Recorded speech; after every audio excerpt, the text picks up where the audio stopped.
কাজ করব না, কাজ আমি করব না। তুমি এখানে কেন এসেছো? বঁটি আছে, পা কেটে যাবে তো, কেটে যাবে তো। হ্যাঁ, আছে বঁটি এখানে, পা কেটে যাবে। যাও যাও যাও, যাও দিকে যাও, খেলা করো, যাও যাও যাও যাও।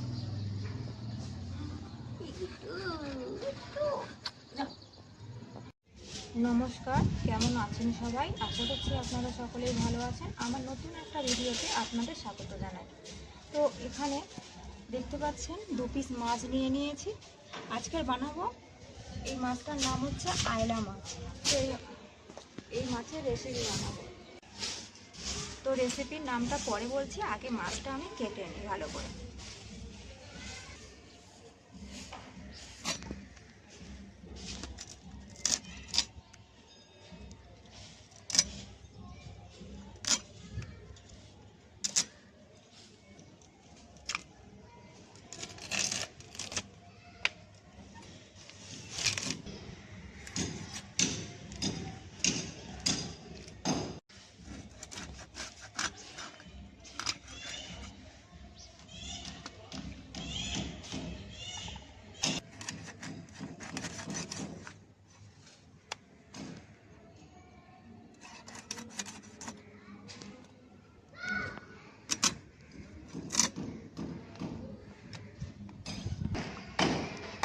এই মাছটাও ওই রকমভাবে সেমভাবে কেটে নিই, কেটে নিয়ে আবার আসছি।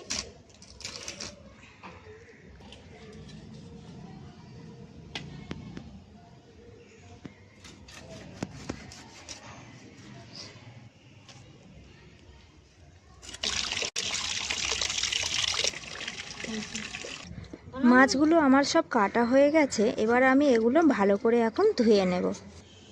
তো এখানে আমি মাছ ধুয়ে নিয়ে চলে এসেছি। তো মাছের মধ্যে এখন আমি নুন হলুদটা মিশিয়ে নেব। তো আজকের রেসিপিটার নাম হচ্ছে মশলাদার আয়লা। তো নুন হলুদটা আগে মিশিয়ে নিই।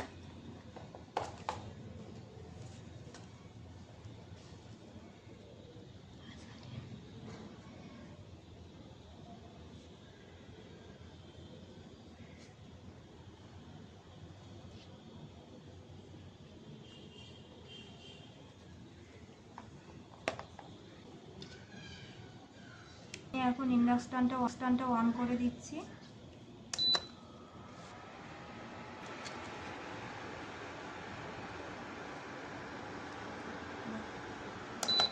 ভাবে ছুটে গিয়ে কড়াই গরম হয়ে গেছে। তো আমি এখানে এবার মাছটা ভাজার জন্য তেল দিয়ে দেব।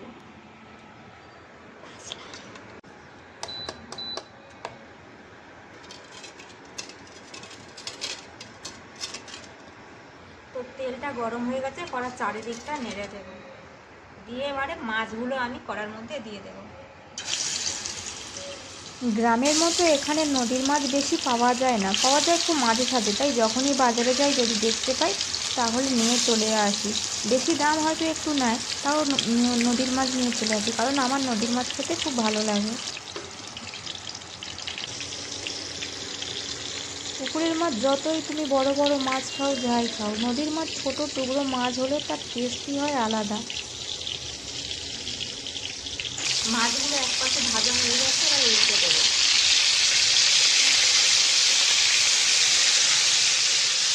আমার বড় এই মাছ খেতে খুব ভালোবাসে, কারণ এই মাছে তেমন কাঁটা হয় না, ও কাঁটাওয়ালা মাছ খেতে পারে না, কাঁটা বাছতে খুব প্রবলেম হয়। তো মাছগুলো এখানে আমার ভাজা হয়ে গেছে, এবার আমি এগুলো প্লেটের মধ্যে তুলে নেব।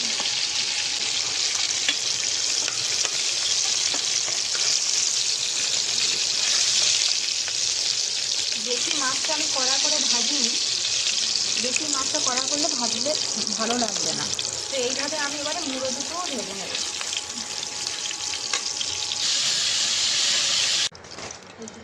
মাছ ভাজা হয়ে গেছে, এবার আর এর মধ্যে কিছুটা তেল আছে, তো আমি আরও একটু তেল দেবো এর মধ্যে।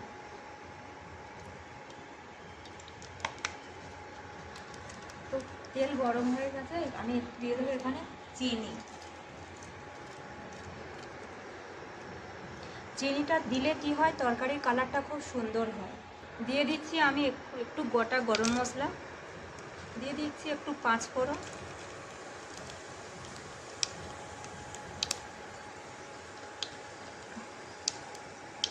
দিচ্ছি আমি একটু রসুন বাটা,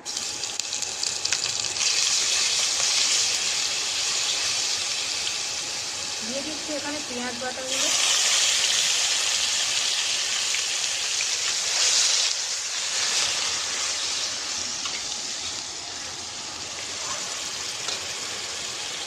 দিয়ে দিচ্ছি নমক। আগেটার থেকে নুনটা দিলে কি হয়, পেঁয়াজটা তাড়াতাড়ি ভাজাও হয়ে যায়।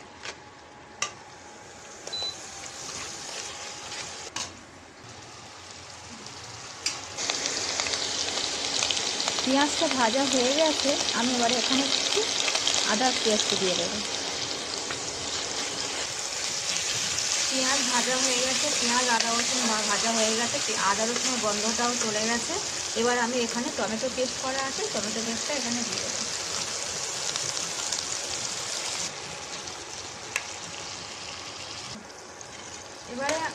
এবারে আমি এর মধ্যে একে একে একটু হলুদ গুঁড়ো দিয়ে দেবো, একটু লঙ্কার গুঁড়ো দিয়ে দেবো,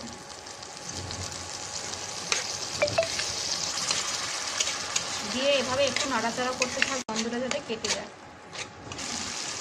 মশলাটা ততক্ষণ একটু ভাজা ভাজা হোক, আমি এটা ভালো করে ঢাকা দিয়ে দিই, যাতে ভালো করে একটু ঢাকা দিলে তেলটা ছেড়ে যাবে।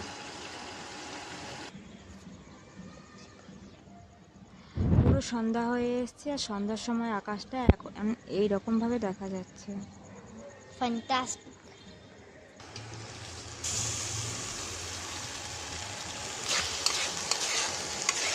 মশলাটা আমার ভাজা হয়ে গেছে, আর মশলা দিয়ে হালকা তেল ছেড়ে দিয়েছে। তো এবারে আমি এখানে একটু কাঁচা লঙ্কা দিয়ে সরষে পেস্ট করা আছে, এখান থেকে খানিকটা দিয়ে দেবো।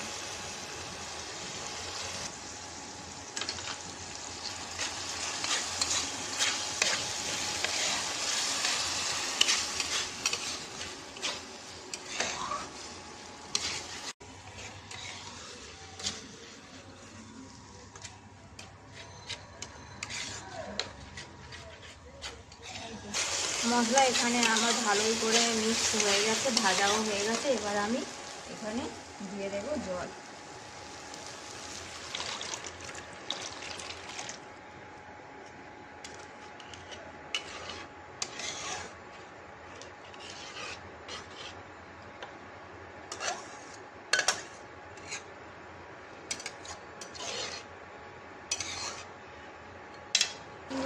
এখানে হচ্ছে কড়াইয়ে ঝোলটা ফুটে গেছে, আর এখানে যে ভেজে রাখা মাছগুলো এখন ঢেলে দেবো।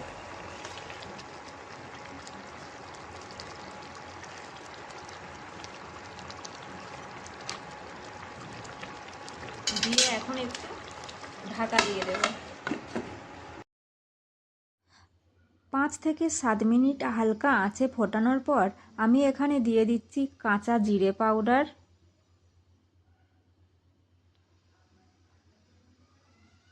একটু গরম মশলা গুঁড়ো,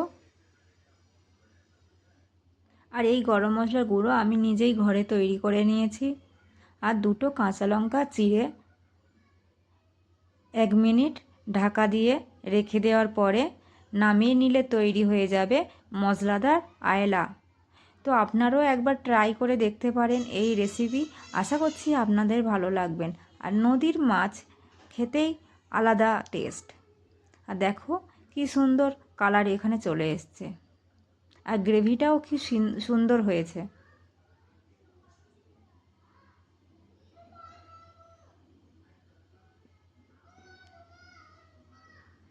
এখানে মেয়ে আর গুড্ডু খেলা করছে, আর অন্ধকার হয়ে গেছে।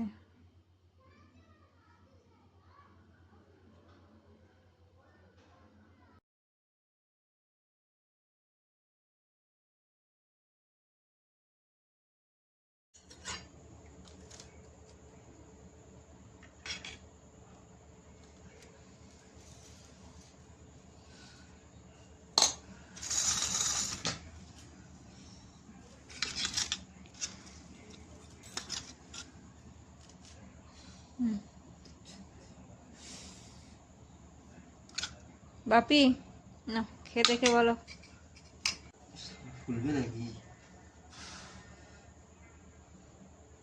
একটু ফুলেছে। কেমন লাগছে, তাহলে বলে দাও বন্ধুদেরকে। बहुत अच्छा है, बेस्ट है। ভিডিওটা ভালো লাগলে লাইক কমেন্ট শেয়ার করে দিলে এন্ড সাবস্ক্রাইব। Bye bye.